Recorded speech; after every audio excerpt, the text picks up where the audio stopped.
Hi everyone, welcome back to a new video of Quick Guide. Today in this video, I'm going to show you how you can sign up for your Shein's account. Keep watching the video till the end. To sign up for your Shein account, firstly open up your Shein application. The home page of Shein application will appear on the screen. Tap on profile icon at the bottom right side of the page.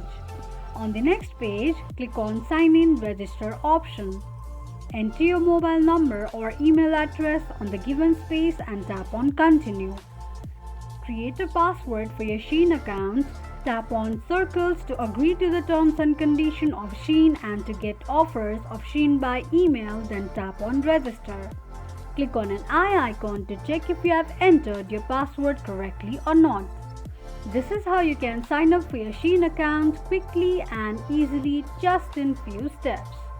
If you have any thoughts or queries, let us know in the comment section. Don't forget to subscribe to our channel.